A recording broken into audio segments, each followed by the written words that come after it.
Before we get started today, I wanted to invite you to join us in our upcoming D2C workshop, Stand Out with Snapchat, which is a course that we're putting together in partnership with Van Oaks, who's the 2019-2020 Snap Star of the Year, as well as Grayson Rudsky, who is a senior media buyer at Pilothouse. We're putting together a curriculum to teach you everything you need to know about how to run Snapchat in 2021. It is time to diversify your traffic away from just Facebook and Google, add a new traffic source, reach almost everyone who's under 25 and learn exactly how to do it, how to build the right type of creatives, how to structure your campaigns, and a number of other things in this 2-day workshop, January 14th and 15th. Next week, go to learn.directtoconsumer.co/Snapchat. That's learn.directtoconsumer.co/Snapchat to join. You can join for $1 right now. We're doing a $1 trial where you can join this workshop and get full access to D2C Plus for just $1. So go there now. You can also just go to d2cplus.co and get the membership there. Thanks very much. Hello and welcome to All Killer No Filler. It is Friday and I'm Eric Dick. And today we are here with a good friend of Pilothouse, a good friend of all of ours, Deng from Right Hook Media. So D's someone that we have, I think it's called soul bonding. When you travel to multiple foreign places with people and you have adventures, you sort of soul bond with them. And so that's what happened with D. And so now he's coming on our podcast. And D is an amazing marketer. Right Hook is quite an enterprise he's got going there. He's also sort of become a bit of a thought leader right now in this iOS14 situation that we're all facing as advertisers. So we thought it'd be a great idea to come in, catch up with him, and chat a little bit about this, as well as some other very exciting things for how to mitigate it, for the business models that will best mitigate the troubles caused by iOS 14. Very excited about that. We also have COO Andrew Stern and as well as Pilothouse co-founder Kyle Hitchcock, who is the CRO, I guess, at this point. But welcome, everyone. D, how are you doing? I am good. I am a lot settled compared to yesterday after watching that Facebook webinar. And it was just question mark emojis just popping up over my head going like, wait, can you guys explain this one more time, please? It's the worry in their voice that freaks me out a little bit. It's the urgency in their messages to us on our platform. It's the worry, that the bitterness of like, why are they doing this? But let's start for people a little bit more at the top. Who can give us just a rundown of exactly what's happening as far as we know it in a nutshell? Who in this room? Yeah. Let's go. Andrew, why don't you start? I was waiting for D to go, but that's all good. I mean, at this point, talking about that webinar yesterday, I think that was really the first kind of, true view into what is actually happening. Up until this point, it's really, been a lot of hearsay, a lot of finger pointing. And it's interesting because the way that webinar started yesterday, it was still continued with some finger pointing. I love it. But back up even more. Give our any viewers out there who who are in the dark right now about what's happening with iOS 14, why we're all talking about this constantly right now. What's happening with iOS 14? Yeah, for sure. I mean, it's basically, I mean, iOS 14 itself has been out for a while. So it's not actually iOS 14. People kind of, it's a good headline. It makes sense. But this is something that has been planned with iOS 14 from the start of iOS 14, where Apple has basically decided to empower users to decide how they're going to be tracked. Or if they're going to be tracked on kind of online platforms. And it's not an unusual move, but the way in which Apple's approaching it is very unusual.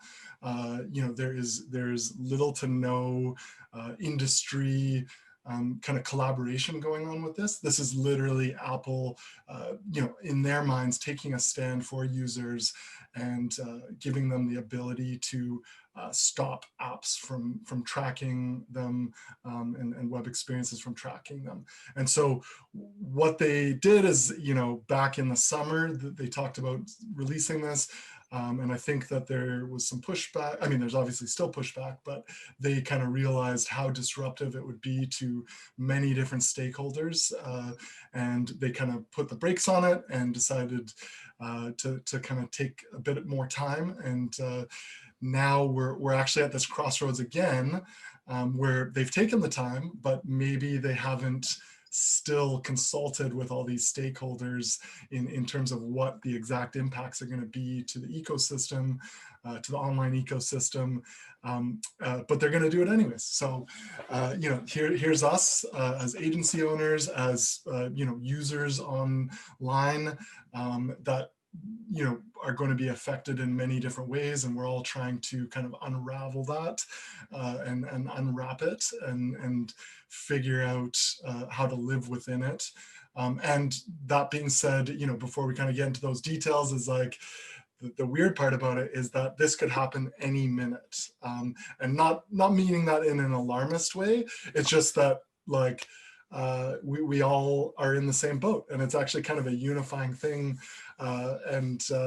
It's we can take a positive look at this and figure it out all together. But it's an interesting thing that's happening that I'm excited to talk about. And so users are going to get a prompt, like you say, any minute. They've sort of said, I think I was listening into a chat yesterday, people, because this is not just going to affect Facebook as well. Things like Snapchat will be affected. Snapchat has said, I think it was March or something is when Snapchat is told this is going to be happening. But Tim Cook has just sort of said it's going to be happening in the early part of January or early part of Q1, I think he said. And literally what's going to happen? Users are going to get a pop-up that says what, D? You're muted, by the way. So yeah, so that's the part that's interesting, right? So one, this is imposed by Apple as an honesty system for the apps within the App Store. So in other words, voluntarily as an app developer, you flash the prompt, you have some control over the copy. We were joking yesterday on Clubhouse that maybe they should hire, because it's 140 characters, I think. Maybe they should hire the person that handles like Wendy's Twitter to do the copy, but it's going to be the most important 140 characters for Facebook.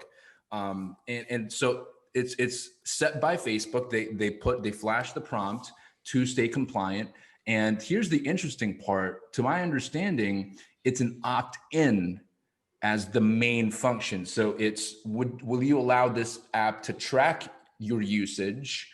Allow, and it's do not allow. I forget what the top line option is, but it's more so placing focus on the opt-in. So by association, the default is to be opted out. And, there were a whole bunch of conversations around that. And this comes down to IDFA, the identifier for advertisers and what advertisers can do with that, and the cross-domain tracking. So a lot of far-reaching implications, measurement, optimization, business tools. It goes fairly deep on that side. And even on the campaign setup side, like one of the questions I wanted to ask with like, how much more of a pain in the ass is this going to be for Facebook advertisers? Like just in terms of how you even set up your campaigns and how, like, I guess let's go back a little bit more. Eric, on that though, let's remember, this is not a Facebook thing. This is a global internet shockwave, right? Like we're talking about one platform that we buy traffic on. This is every app. Lot. Yeah, it is. Yeah. Is Google affected? I haven't heard Google about it as much. I haven't heard so much about the Google chatter. Google's been very tight-lipped. We've been talking to our reps on Google, and they're like, we're working on something as well. We just don't have an official response.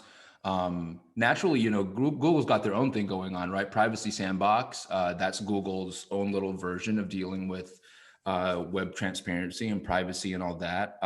That's evolving, and they've given, at least Google's gone, okay, we're going to give everyone enough headway. 2022 is when we think third-party cookies are going to get deprecated on the Chrome platform, or at least a Chrome tool. But we were talking to a Google rep, and they were saying for now, the best thing you can do is, if you're using Google 360, just parse all the data through, at least you're capturing the data. And also then, if there is a LAT, limit ad tracking, hashed like a binary 1 or 0 to that, at least you still have that data, and it parses all the way through to your Google 360 suite. We're also exploring GTM on that side, but yeah, Google's going at this point. We don't have an official kind of response, but we're keeping our ear close to the ground on that side. Yeah. Okay, so official response is we don't have any idea. Yeah, just like Facebook's one yesterday, right? It's like they put it in the deck. Andrew, you nailed it, I think, when you talked about just how unprecedented it is for a major player like this to build in such a way that is so, disharmonious from the whole industry and isn't building in a way that checks in with other partners. It really seems like a dick move a little bit, I mean, in their because they still have their own ad network, don't they? Don't they have their own ad network where they're using this data? Yeah, I mean, there's some hypocrisy for sure, but in their mind, they don't feel like dicks in the sense of the users are the users are their focal point, and in their mind they're being they're acting on that behalf and they're doing a good thing, and that's sometimes what I have to remind myself as well, is that I'm also a user and I care about my privacy. I care about what people do with my data as well. And so it's not that these moves are the wrong moves, it's the nature in which some of these moves are done, and that really is questionable, but I'm not personally super upset with that ability. As a business owner and a marketer, it obviously has impacts, but these are all solvable things, and this is all stuff that we are going to be able to navigate and figure out. But the speed bump is the way it's happening. And so this is, the interesting part, and where we kind of have to position ourselves properly, position ourselves as as experts, as people with advice and having those connections, and we do, but we're also at in the passenger seat in some regards as well. Just like this webinar yesterday, we're learning very quickly.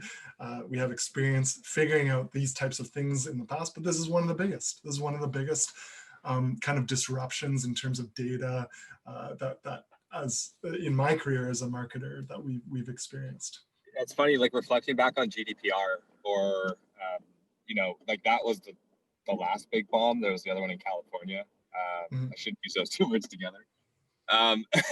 But the GDPR, like that I remember, our world panic stricken, but that we came to discover that actually didn't have that much of an impact. I think that this will in comparison, and I think that's like the difference for me anyways.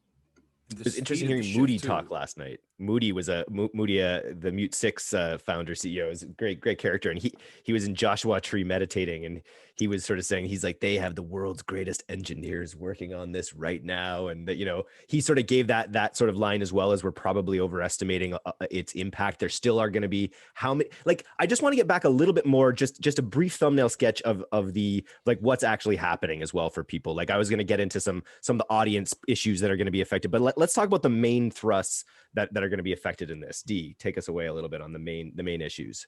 Got you. So I did a kind of like 101 for dummy style, like YouTube video on this, just to try to bring it back down to, I always try to explain things so that a ninth grader can understand.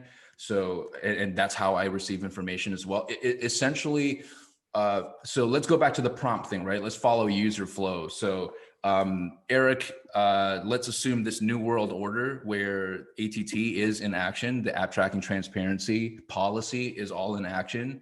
And Eric has it shown up on his phone. He goes, you know what? I don't want to let these clowns track me. So do not allow, I'm opting out.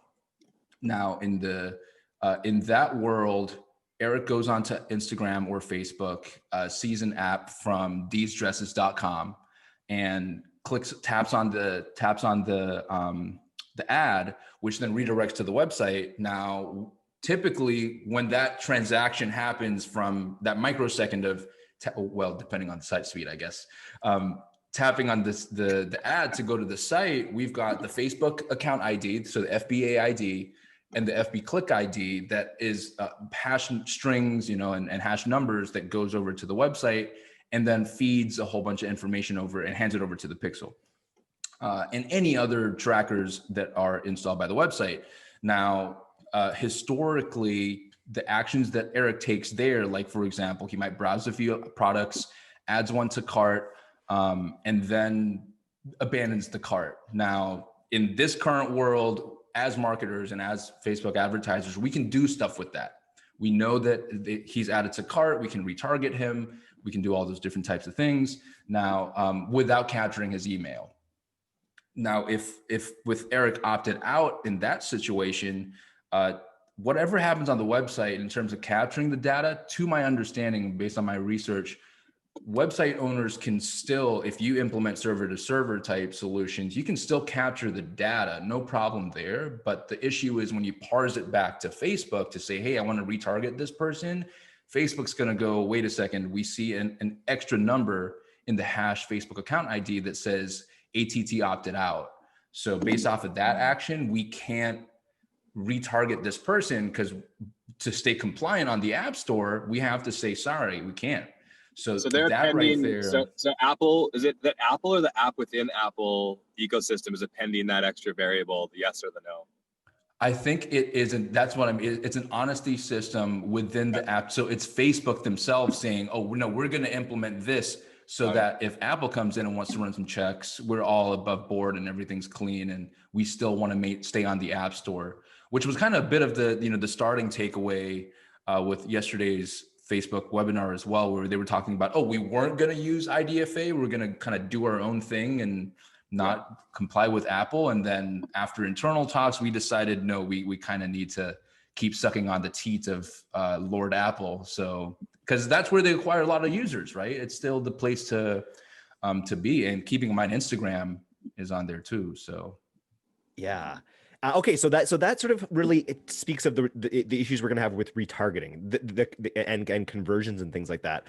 But then there's the other whole issue of the data fidelity on like the audience building capabilities of Facebook. Like their ability to link internal people together should be limited by this as well, right?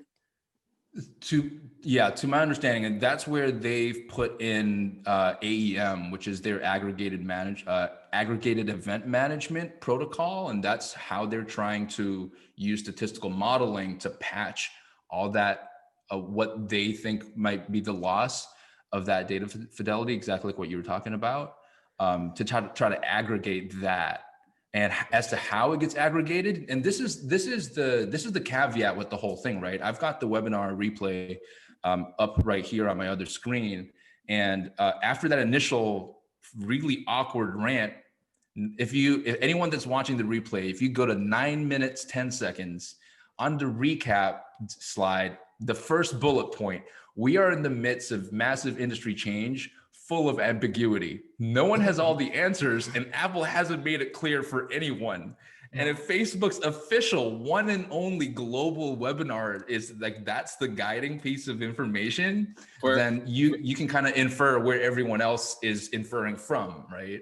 For a company that's so concerned about optics and all the nuances and all the under the rug backdoor cloak and dagger stuff that they do, like that's just the funniest way to phrase this whole thing. The positioning. Let's just be human for a minute and realize how fucked this actually is. How funny would it be if they actually said it like that? There was a lot of passive aggressiveness in that webinar. That's for sure. The positioning, like exactly to what your point is, D, is that like they're, there's a bunch of people who've interpreted before that webinar.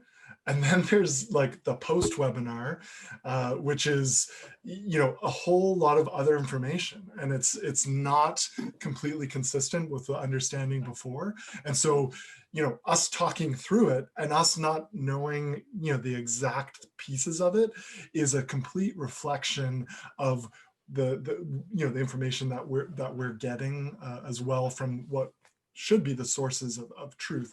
And because those sources, Apple and Facebook, are not working together and they're working separately, they're Facebook for sure is making some guesses on what they're building in terms of features, what they're building in terms of preparation for this release. So we're kind of like the not like we're like a child in a divorce, being kind of pulled in a few different directions, and getting excited about some things and really upset about other things, and I think that as an agency, we need to be I'm just going to keep going with my analogy, but we need to be the counselors in this, the psychologists, and help guide everyone through the experience that we've all had going through these types of things before.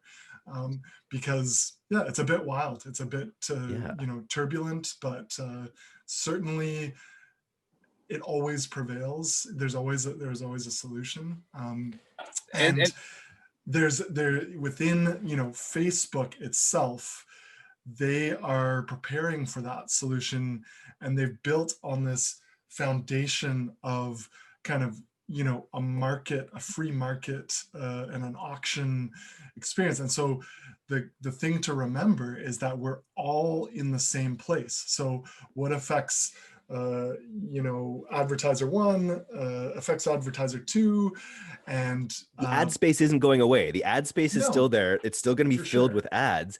That's what I'm just wondering. Is there going to be a backlash against this when people start getting much worse ads, much less relevant ads, much less, maybe more aggressive ads, or ways that advertisers are going to try to compensate the one thing we haven't really garden environment?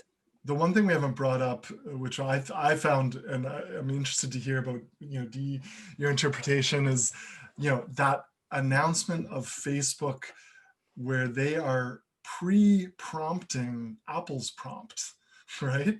So we've talked about the Apple prompt, which is, do you want to be tracked or not? And there is some ability, like you said, to kind of word it, but Facebook themselves, they're actually going to be pre-prompting this prompt. And so they're going to be pleading their case in a way to the users of why you do want to be tracked.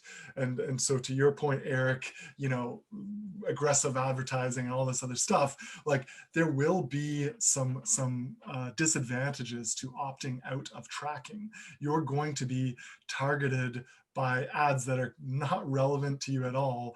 And who knows, but in a few months they might be only aggressive, like types of ads, like bail bonds or something like that, like old school is gonna come back totally. That's direct response stuff, whereas like you as a user might have a better experience by opting in if you want to remain on Facebook and want to kind of have the integrity of your experience kept up as of right now. So they're going to plead that case in the sense of that experience, but they're also going to sell you hard on what they're doing for privacy, and to kind of ensure that the safety of your data is at the top of their mind.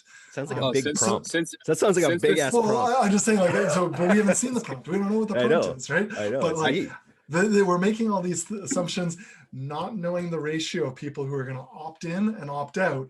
And there's going to be this weird thing that happens of like people being convinced one way or another. And sounds like the world right now. Totally.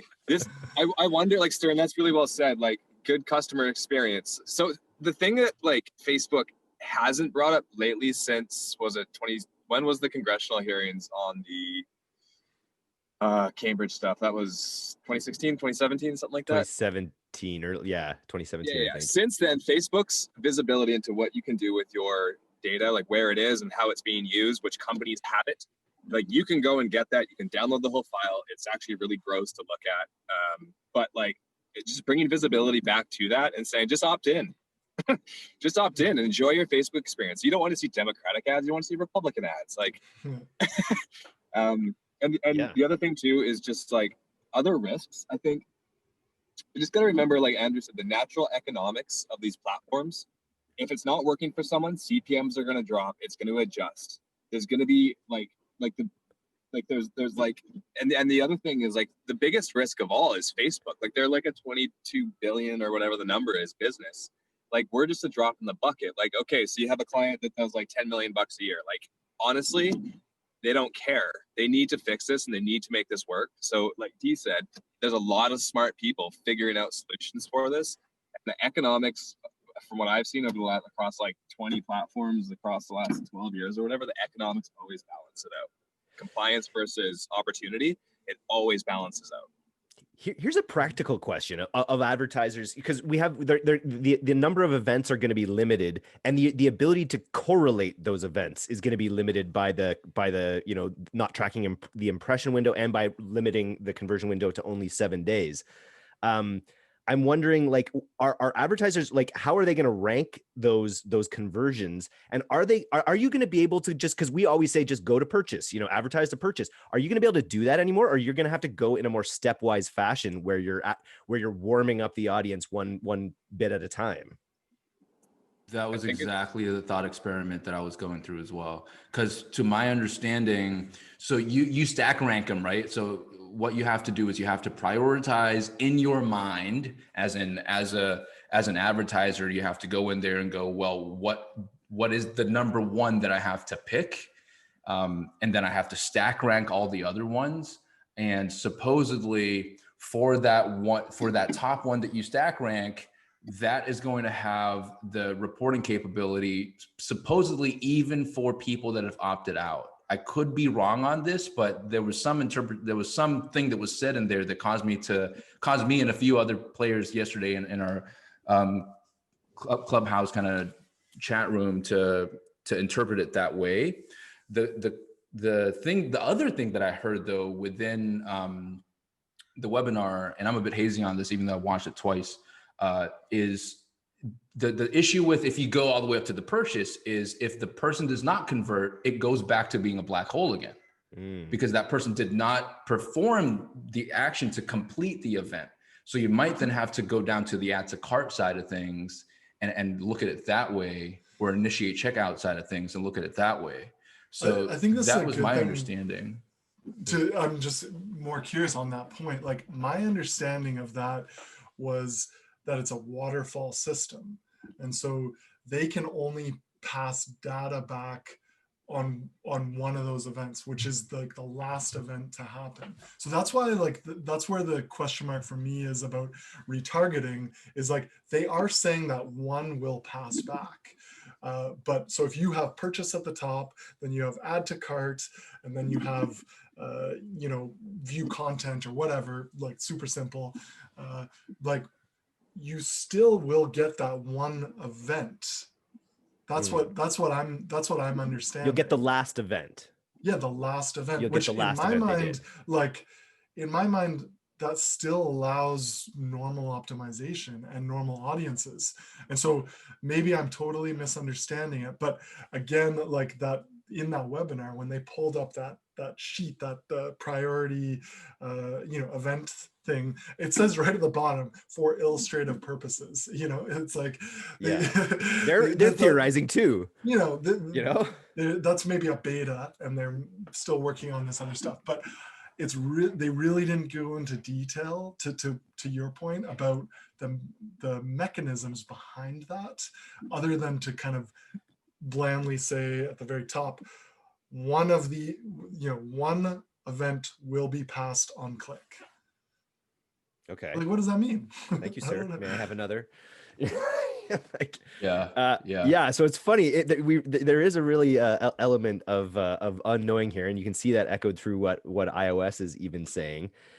What I'm interested in also discussing is some of the ways that people are talking about orienting their businesses in order to sort of circumvent this in a way. Obviously, owned audiences are where this is, where we all the same things that we preach, I think, at Pilothouse and I'm sure at Right Hook as well, are the same things that we'll keep preaching to overcome this. It's strong, hooky creative.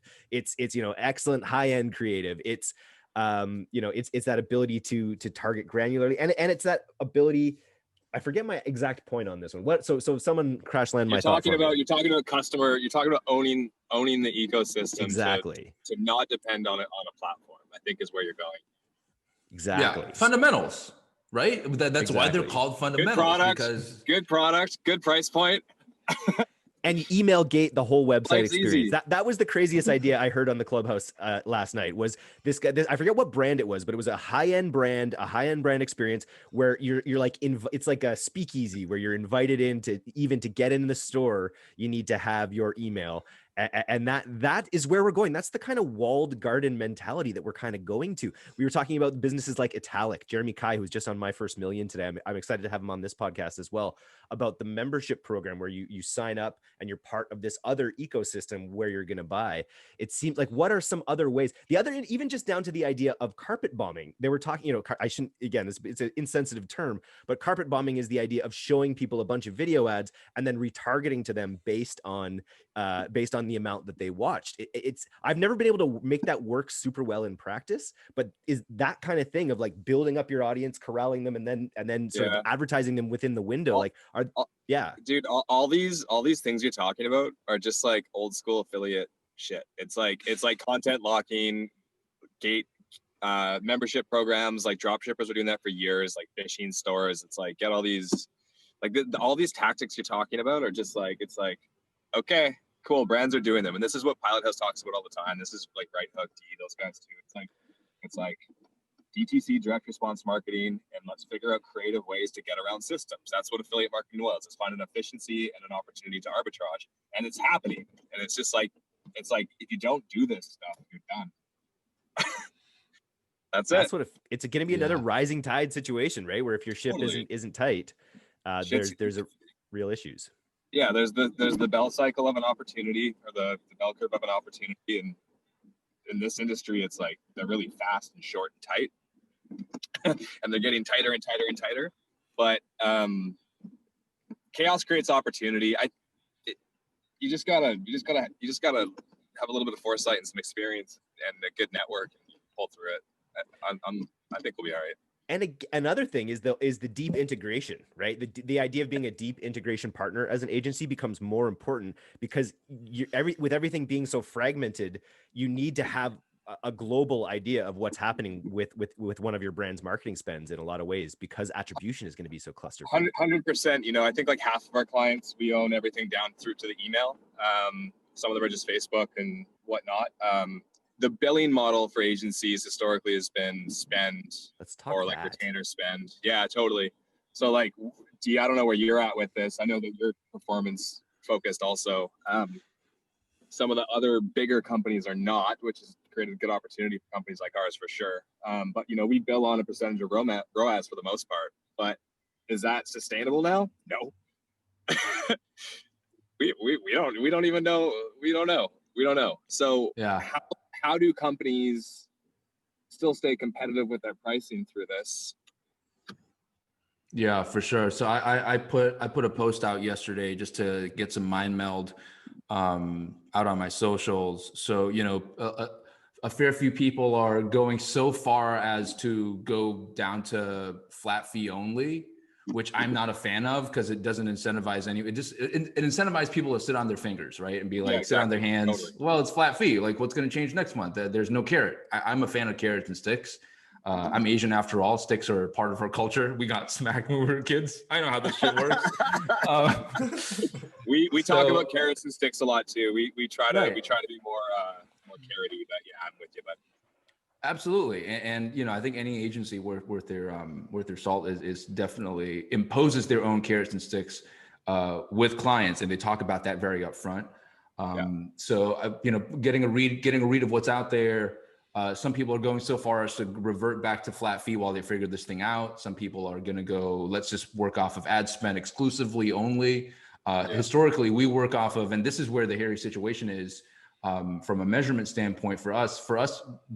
This was a decision made fairly early with our team. Let's just keep it really simple with the clients, and let's just go off of Facebook reported website purchase conversion value, right? It's easy to understand for clients. They just look in there, what's the number, percentage of, okay, we're good. And then, when we first start the relationship, we're talking about what the lift is based off of their historical past 3 months, 6 months, and then we take it from there. Now, if those numbers are going to get hazy, that causes a whole different type of like, wait, can we even like, how do you fly a plane when you can't, when the windows are kind of foggy and the dashboards are you know, all the gauges are off. Yeah. So, you know, that's why we're really looking at server to server type infrastructure to see whether that's going to help us be able to report on those numbers, or shift to simply just a percentage of Shopify based off of just doing comparisons with what's existing right now, what's in Shopify right now. Let's negotiate, draw a line in the sand and then work off of that way. Especially for some of our clients where for some of our clients, we only run their traffic. For some other ones, we run their back end and their traffic a lot more holistically. So it's interesting.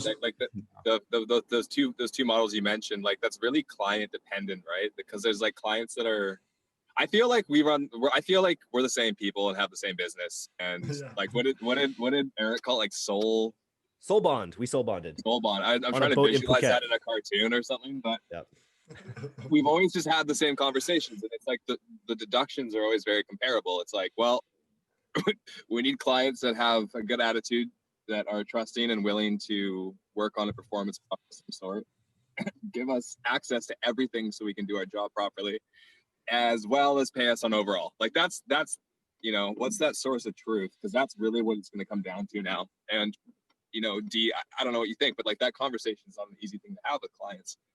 Not all of them. Some of them, I think it's going to be great. Like our best clients, we'll work through it. It'll be okay. Some of them, you know, a little cagier, maybe they're not up for it. Like how do you see that playing out? That's exactly the that question mark is as big as the one that I had after the webinar. I really do think it's going to be, and so, you know, we're it's a tricky situation only because, one, you don't want to seem like you have some type of ulterior motive to now move the goalposts on the client to go like, hey, wait a second, you want a piece of my overall pie, like you want to put your hand in the till. You know, it previously used to be Facebook only. Now you're talking about the entire Shopify revenue and percentage there. So being able to explain that and not seem like you're shifting the goalposts, but also at the same time not sound so condescending that they're like, what are you talking about? Like, why are you explaining it to me like I'm an idiot? Like, I get it, you know. And to do that at scale, I think it's one thing. It's one thing if you have, like, you know, if you're a boutique agency, you've got 5 clients, knock it out in a week, right? We've got like 60, 70 clients now. I think I forget what the numbers are. So to be able to have my team know what to say, and then because they have the intimacy with the clients, not me. So they're the best placed person to be able to do that. So it's almost like, what is the, my name is strategist at Right Hook and I endorse this message kind of thing. And they can disseminate that accordingly and also handle the Q&A part. Yeah, totally. Yeah, totally. That's interesting because we're going through that right now. You know, in a similar situation, building, you know, client checklists so we can kind of make sure just the very technical stuff is accomplished, that we're on the same page and kind of ahead of the curve for what Facebook themselves are recommending and other platforms are recommending. But then, you know, you really touched on that client narrative side of things. And again, in the same circumstances as you guys, we can't possibly have all these conversations, you know, in a timely fashion with every single, you know, stakeholder involved. And a lot of it's happening organically in a sense, because this is a real-time event, right? This isn't something that has a clear start or end or middle. We're in it right now. So to that point, you know, we are also building out kind of that communication hit list in a sense to align the teams, because although, you know, we all are aligned, there are many different interpretations of this. And we kind of viewed that would be very helpful, for our clients, especially because these conversations are happening in totally different ways, whether it's a weekly client update, or just through instant message or DMs or whatever. There's a lot of different formats for this stuff. And again, same as what you're saying, the people that are positioned best to navigate and guide clients through this are the account leads, the people in the trenches, the people that understand the relationship, the nuances of the accounts. So all this to be said, that's kind of, from a communication standpoint and a preparation standpoint, but it does go back to the other side of the coin, which you touched on, which is the business model, and the business model of our partnership as an agency with our clients. And I use that word partnership because that in our minds has to resonate like from the top to the bottom in this messaging, because like you said, we're not in it to pull a fast one or do move the goalpost or whatever. It's all about just being aligned, and as a performance agency, that is the number one it's not a goal, it's like a necessity, so that we are serving our clients in the best way, looking for the success, doing what they want us to do, and having that top of mind. And so I think the conversations are, all easy enough in the sense that we've positioned and aligned this right from the start with our clients. So it's not like that part isn't shocking. It's just about coming to that middle ground and making sure those carrots and sticks are going to get the results that everyone wants. I love it. Andrew, we should that checklist, we should get that out into the community. Eric, I don't know if you can just include. I was thinking that would be amazing. I love it. We're running short on time here, and there was a few positive notes I wanted to end on. But Hitchcock, is there anything we can talk a little bit about on the Rubik side about how that level of like technical geeky granularity is going to help with things going forward? If this totally shits the bed, I think it's going to go Power of 5. I think that it's going to go to micro campaigns with very finite targeting, just like the good old days where in RTB. the mobile world, RTB, man, we would target down to like iOS, Samsung 2824, like MIDI player 489, and we were optimizing literally down to like the hair on someone's head. BlackBerry Indonesia. That was the one. Totally, dude. And like, and that was intense. That was intense media buying. It was before the Pixel, really. And that's how everything used to get bought on all traffic. And so I think we're positioned super well as an organization in that, like, that's how we started. With that being said, to the technology question, yeah, if you can micro target, if you can take the dependency away from Facebook's Pixel for Power of 5, stacked huge audiences, and back it back down into like, I'm just going to 1,000 micro audiences, right? Different targeting. If Facebook allows you and gives you more device data or more whatever data, you could then optimize like we used to on the platform, and there'll be technology to come. We have tech, blah blah blah blah. But like that will, I think that might be a new old thing that might come into play. I'm gonna test it. It's crazy to think that we'd be sent back to 2008 levels of totally of marketing. I love it. Like that's why I'm so stoked on this, because it's like every time there's chaos in this industry, we capitalize and our clients do well. So like it's gonna be all good. Chin up, everyone. Chin up and smile. It's gonna be fun. I think that's the interesting point, right? The interesting point is for all of the advertisers that have been barraged by Facebook for the past few years to go Power 5, oversimplify, let the algorithm do its thing. For anyone that's watching this, I think the important takeaway is Power 5 isn't going to have the power part of Power 5 might have a strike through on that lander pretty soon when you go to that website, when you go to that microsite, right? So 100%. it's taking control back again, like going against all the things that Facebook said not to do in the past few years of, trying to hack the system and game it and try to wrestle with the algorithm. Which still works. Coming back. Like, of course. You can hack that Power of 5 shit. You know it. And their narrative's going to have to change. And I'm fascinated to see what happens over the next 6 months from this. Very interesting. We've always had a modified view of Power of 5 that kind of works, but it still uses some of those base concepts. I think that they're certainly going to be updating their best practices. That might take a while. We're going to figure that out. The people like Right Hook and Pilothouse, we're going to figure that out a lot faster than Facebook. That's for sure. But the other thing to think about is that there's a lot of different buckets, right? There's and this is the thing that we're